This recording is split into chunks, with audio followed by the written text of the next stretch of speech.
बच्चों की मुसीबत लगातार बढ़ती जा रही है। नागौर में बारिश से तबाही है, कई मकान गिर गए हैं और घरों में पानी घुस जा रहा है। सड़कों पर जलभराव की स्थिति नजर आ रही है कई जगहों पर। अगर हम बूंदी की बात कर ले तो सेना ने मोर्चा संभाल लिया है। एनडीआरएफ, एसडीआरएफ की टीम कई जगहों पर तैनात कर दी गई है।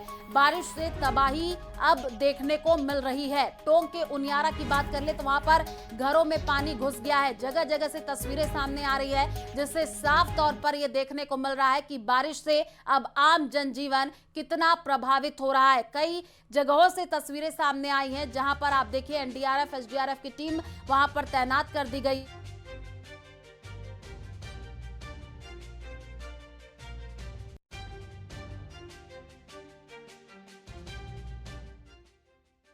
पचीपला में किया जा रहा है। मेज नदी का जो जल प्रलय है वो यहाँ पर लोगों के लिए आफत बना था। सर, अब मौके पर पहुंचे हैं, किस प्रकार की स्थितियां सामने आई है? प्रशासन की चुनौती तो है, लेकिन हमारे पास आर्मी है और एनडीआरएफ की टीम है, एसडीआरएफ की टीम है। हम बेहतरी से काम कर रहे हैं। लगभग 70 से ज्यादा जनों को हम रेस्क्यू कर चुके हैं अभी तक। शाम कितने तक लोग और फंसे हुए हैं? लगभग 100-125 लोगों के और फंसने के हैं। लेकिन अभी एक लेफ्टिनेंट कर्नल साहब सर्वे के लिए गए हैं अंदर। निश्चित रूप से हम समय रहते इनको निकलवा लेंगे। सर, बड़ी बात ये आ रही है कि 2 दिन से लोग फंसे हुए हैं, पानी की जद में हैं। क्यों समय पर उनके लिए खाद्य सामग्री नहीं पहुंचाई गई? अब रेस्क्यू ऑपरेशन तो शुरू हो गया, चुनौतीपूर्ण है लेकिन सफलता मिलेगी? बिल्कुल मिलेगी, सफलता मिलेगी और समय पे खाद्य सामग्री और ये भी पानी, पेयजल सारी व्यवस्था की जा रही है और निश्चित रूप से हम इनको सबको रेस्क्यू करेंगे। लाखेरी उपखंड में तो बड़ी चुनौती है साहब। अभी हमने लगभग दूसरे गांव में भी, रेटा वगैरह गांव में 25 से 30 लोगों को रेस्क्यू किया है और हम सभी लोगों को रेस्क्यू करेंगे। तो प्रथम दृष्टया माने कि सफल रेस्क्यू होने के बाद में उनके रहने खाने की व्यवस्था भी करी सारी व्यवस्था की हुई है। सरकार के द्वारा निर्देश प्रदान किए हुए हैं कि जो भी रेस्क्यू पर्सन है उनके खाने पीने, रहने और दवाइयों की। देखिए, पुलिस भी अहम जिम्मेदारी इस रेस्क्यू में निभाने जा रही है। पुलिस के अधिकारी हमारे साथ है, डिप्टी नरेंद्र जी। सब क्या कहना चाहेंगे? यहाँ पे जो रेस्क्यू ऑपरेशन है उसकी जिम्मेदारी पूरी तरह से आर्मी ले चुकी है।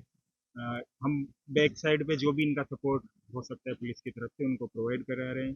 कहाँ से गांव में रास्ता कहाँ से पहुंच सकते हैं, सारी चीज़ें जो जितनी भी इंफॉर्मेशन हमारे पास है, जो क्योंकि आर्मी यहाँ से बाहर से आई हुई है तो इनको रास्तों के बारे में, इसके बारे में जो भी सहायता हो सकती है पुलिस उपलब्ध। कोटा दौसा मेगा हाईवे की अगर बात की जाए तो क्या स्थिति मान रहे हैं अभी? कोटा मेगा हाईवे पे अभी बाबई में पुलिया क्षतिग्रस्त है तो रास्ता पूरी तरह से बंद किया हुआ है। साथ ही लाखेरी और दहीखेड़ा के बीच में मेज नदी पड़ती है, उस पर लगभग 10 सुरक्षा के मद्देनजर बैरिकेड पुलिस जवान भी तैनात है। 24 घंटे पुलिस तैनात है, बैरिकेटिंग की हुई है, आवाजाही पूरी तरह से बंद की हुई है। देखिए, कुल मिला के पुलिस प्रशासन के साथ साथ सेना है वो मैदान में रुकी है और मैदान की सफलता को यहाँ पर हासिल के ये सभी इन्हीं का प्रयास है। यानी कि कहा जा सकता है कि मेज नदी का भले ही उफान हो लेकिन सभी का रेस्क्यू कर उन्हें सफल रेस्क्यू के बाद सुरक्षित स्थान पर पहुंचाना और खाने पीने की व्यवस्था इनके लिए की जाए, तब जाकर यह सारा मामला शांत होगा। क्योंकि बाढ़ इस बार ऐसी देखी गई कि मानो जल की धारा मेगा हाईवे हो या हाईवे सभी पर नजर आई। सहयोगी रवि के साथ न्यूज़ 18 के लिए बूंदी से भवानी सिंह।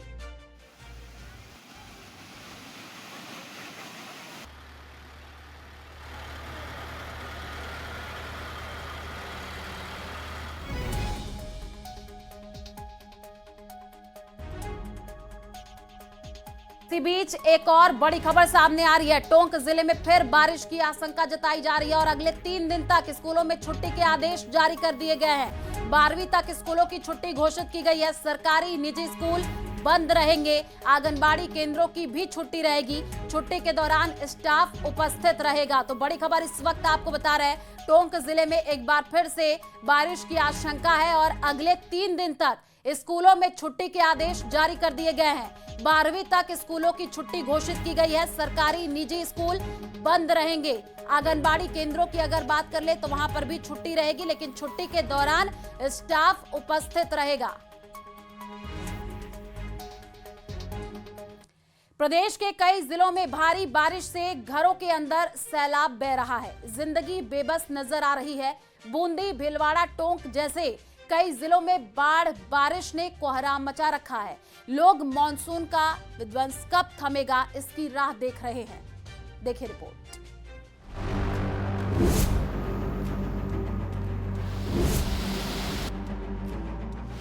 समंदर हो गई शहर, भीषण कहर। मॉनसून का प्रहार, बादल फाड़। मॉनसून का विध्वंस कब थमेगा?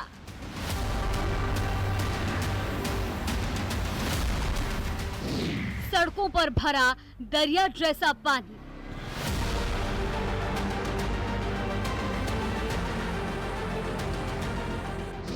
घरों के अंदर सैलाब, जिंदगी बेघर।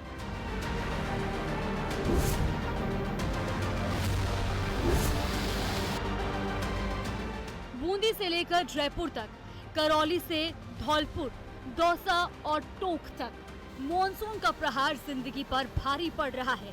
शहर शहर तबाही की तस्वीरें देख कलेजा कांप रहा है। कहीं घरों के अंदर पानी घुसा है तो कहीं सड़कों पर गाड़ियां डूबी नजर आ रही हैं। गांव के गांव डूबे नजर आ रहे हैं। फसलें बर्बाद हो चुकी हैं। सैलाब के सामने जिंदगी बेबस नजर आ रही है। प्रदेश में हालात इस कदर विकराल हैं कि बयां कर पाना मुश्किल है। जयपुर, उदयपुर से लेकर बीकानेर तक मॉनसून कहर बनकर टूट रहा है। आलम यह है कि नदियां बांध तोड़ रही हैं, डैम ओवरफ्लो हो रहे हैं, तालाब 100% भर चुके हैं। लोग दहशत में हैं और कुदरत के सामने बेबस हैं। पहले आपको दिखाते हैं बूंदी में घाघर पुल पर फंसे बाइक सवार का दिल दहला देने वाला वीडियो।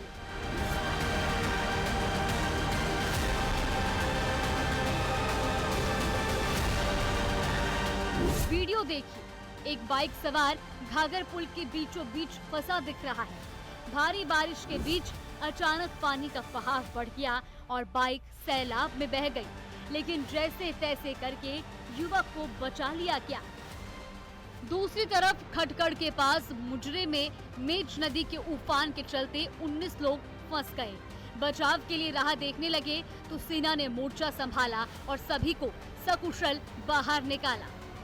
बूंदी खटकड़ मेज नदी में उफान के चलते यहाँ पर लोगों को किस प्रकार रेस्क्यू किया जा रहा है। देखिए यहाँ पर बच्चे और बुजुर्ग, महिलाएं, सबको रेस्क्यू किया जा रहा है। सेना की जो राजपूताना 17 बटालियन है वो उसके द्वारा यहाँ पर रेस्क्यू किया जा रहा है। ये महिलाएं हैं और ये पुरुष हैं, इनको लगातार रेस्क्यू किया जा रहा है। लगातार रेस्क्यू करने के साथ ही ये कहाँ कितने दिनों से फंसे हुए थे वहाँ? 6-7 दिन हो गए। तो अब आज राहत मिली जे?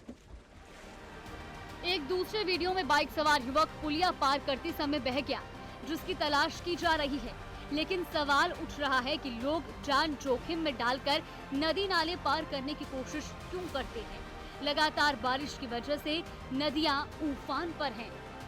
वहीं करौली में पांचना बांध के 4 गेट खोले गए। बांध से पानी की निकासी की गई। दरअसल बांध का जलस्तर 258.25 मीटर तक पहुंच गया था। बांध खोले जाने से निचले इलाके में बाढ़ का खतरा है। जबकि सवाई माधोपुर के लालसोट कोटा मेगा हाईवे पर सूरवाल बांध का पानी आने से यातायात प्रभावित हो गया। पूरे इलाके में पानी का कब्जा है। सूरवाल बांध का पानी ओवरफ्लो होकर बह रहा है। करीब 20 गांव में बाढ़ जैसे हालात हैं। इस वक्त आप देख सकते हैं, हम इस वक्त खड़े हुए हैं सवाई माधोपुर के लालसोट कोटा मेगा हाईवे पर, जहां पर आप देख सकते हैं सूरवाल कस्बे से और अजनोटी से होकर के ये मेगा हाईवे गुजर रहा है और मेगा हाईवे पूरी एक दरिया की शक्ल में, एक नदी की शक्ल में आपको यहाँ पर दिखाई दे रहा है। लगातार इस मेगा हाईवे पर लगभग 2.5 से 3 फीट यहाँ पर पानी चल रहा है। अगर दौसा के जयपुर बांदी हुई एक्सप्रेसवे पर भयावह तस्वीरें सामने आई, जहां एक कुआं धंस गया जिससे कभी भी हादसा हो सकता है। उधर टोंक के उनियारा में भी बाढ़ जैसे हालात हैं। सड़कों पर मुख्य बाजारों में 4 फीट तक पानी भर गया है। 1981 के बाद पहली बार गलवा बांध पर 5 फीट की चादर चल रही है। गांव में पानी घुस रहा है। थाना, अस्पताल, बस स्टैंड, बाजार सब पानी पानी है, जिसमें एसडीएम की गाड़ी बंद हो गई, जिसके बाद वो ट्रैक्टर पर सवार होकर निकले। धौलपुर में चंबल नदी खतरे के निशान के 9 मीटर ऊपर बह रही है। प्रशासन ने निचले इलाकों में अलर्ट जारी किया है। लोगों के सुरक्षित और ऊंची जगहों पर जाने के लिए अपील की जा रही है। राजधानी जयपुर में भी बारिश से मूसलाधार बरसात का दौर जारी है। सड़कें तालाब जैसी नजर आ रही हैं। निचले इलाकों की कॉलोनियां जलमग्न हो गई हैं। कानोता बांध पर पानी की चादर चल रही है। ढूंढ नदी में तेज बहाव है, जिसके कारण जनजीवन पूरी तरह से अस्त व्यस्त है। उधर झुंझुनू के पिलानी कस्बे उदयपुर वाटी में बरसात के बाद जलभराव की स्थिति बन गई है। कोट बांध में 2 साल बाद बांध पर पानी की चादर चलने लगी। ऐसा लग रहा है जैसे कोई झरना बह रहा है। इस नजारे को कोई कैमरे में कैद करता नजर आया तो कई लोग पानी की धार के बीच नहाते दिखे। हालांकि निचले इलाकों में जलभराव की समस्या गंभीर बनी हुई है। उदयपुर में भी बारिश से यही हाल है। सड़कों पर पानी आने से लोग परेशान हैं। नागौर के अधिकांश क्षेत्रों में लगातार बारिश का दौर जारी है। भावंडा पुलिस थाने के अंदर पानी आ गया। वहीं माही दरवाजा पुलिस चौकी की दीवार गिर गई, जबकि लोढ़ा का चौक में जर्जर मकान ढह गया। कुल मिलाकर दौसा, करौली, सवाई माधोपुर, सीकर और टोंक में भारी बारिश से जनजीवन प्रभावित है। लोग परेशान हैं तो अलवर, जयपुर, उदयपुर, सिरोही, राजसमंद, प्रतापगढ़, भरतपुर, नागौर, अजमेर जिलों में बारिश मुसीबत बन गई है। Bureau report, news 18 Rajasthan.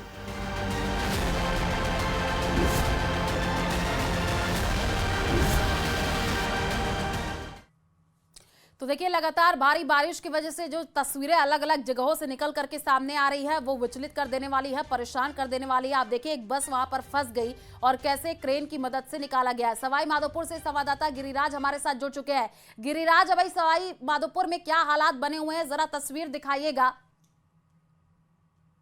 ये देखिए, बाढ़ के चलते सवाई माधोपुर जिले में भी बेहद विकट हालात है। जो सूरवाल बांध है, सूरवाल बांध की जो डाउन स्ट्रीम में बसे हुए जो गांव हैं, उन गांवों में काफी विकट हालात है। दुब्बी, दोबड़ा, मकोली है, कानसिर, मकोली, कानसिर, जड़ावता, इन गांवों में है जो काफी विकट हालात हैं। और सबसे बड़ा जो नुकसान है वो जड़ावता गांव में भी हुआ है। जड़ावता गांव में जो पानी जा रहा है, जिसके चलते खेतों में बड़ी और गहरी खाइयां यहाँ पर बन गई है। एक मकान, 2 दुकानें जो है वो पूरी तरीके से धराशायी हो गई हैं और खेत में ही है, बिल्कुल खाइयां बन गई हैं। कृषि मंत्री डॉक्टर किरोड़ीलाल मीणा खुद ग्राउंड पर उतरे हैं, जहां पर उन्होंने मौका मुआयना किया है। वो गांव में भी गए हैं, ग्रामीणों से वार्ता भी कर रहे हैं, मौका मुआयना भी उन्होंने किया है। कलेक्टर और एसपी भी उनके साथ में मौके पर रहे हैं। जो सेना है, उस सेना के जवान भी यहाँ पर मौके पर यहाँ पर पहुंचे हैं। जड़ावता गाँव की बात करें तो जड़ावता गाँव में पानी आने का सिलसिला है वो लगातार अभी भी जारी है और जिसके चलते लगातार खेत में बहुत ही गहरी खाइयां बन गई हैं। लगभग 50-50 फीट गहरी खाइयां हैं, वो लगातार बन गई और लगभग 300 से 400 मीटर तक की जो खाई है वो लगातार बन गई है। और जिसके चलते ग्रामीण बहुत भयजदा है, खौफजदा है। लगातार जो पानी की आवक है वो बनी हुई है। अभी हाल ही में उन्होंने ग्रामीणों से वार्ता करने के बाद में जो पानी है उसको डाइवर्ट करने की कोशिश की है, लेकिन उसके बावजूद भी पानी आने का जो सिलसिला है वो जड़ावता गांव में बना हुआ है। न सिर्फ जड़ावता गांव में बल्कि डाउन स्ट्रीम में लगभग 1 से 1.5 दर्जन जो गांव हैं उनमें लगातार पानी जा रहा है। जिसके अंदर जो चकेरी है, चकेरी गाँव में भी लगातार पानी जा रहा है। दुब्बी, दोबड़ा गांव में, कानसिर गांव में, मकोली में, मच्छीपुरा में, इनमें सब में पानी जा रहा है। और सबसे बड़ी बात यह है कि इन गांवों में आने जाने के सारे जो रास्ते हैं वो पूरी तरीके से बंद हो गए हैं। लाखों का नुकसान हुआ है। ग्रामीणों के पास में खाने पीने के सामान नहीं बचे हैं, पशुओं के लिए चारा नहीं बचा है। ऐसी स्थिति में ग्रामीण बेहद विकट हालतों में है। गिरिराज, आपके बैकग्राउंड में लोग नजर आ रहे हैं, जरा उनसे भी बातचीत कीजिएगा, प्रतिक्रिया लीजिएगा, क्या कुछ कह रहे हैं। जी मैं बात करने की कोशिश करता हूँ। क्या और किस तरीके के गांव में किस तरीके के हालात है? कोसाड़े, गड़ावता, भैंसखेड़ा, अडगेला, चकेरी। नुकसान किस तरीके का हो रहा है गांव में? बहुत हो रहा है भाई साहब। क्या क्या नुकसान है? चारा, अनाज, पशु के लिए बिल्कुल चारा नहीं दिया।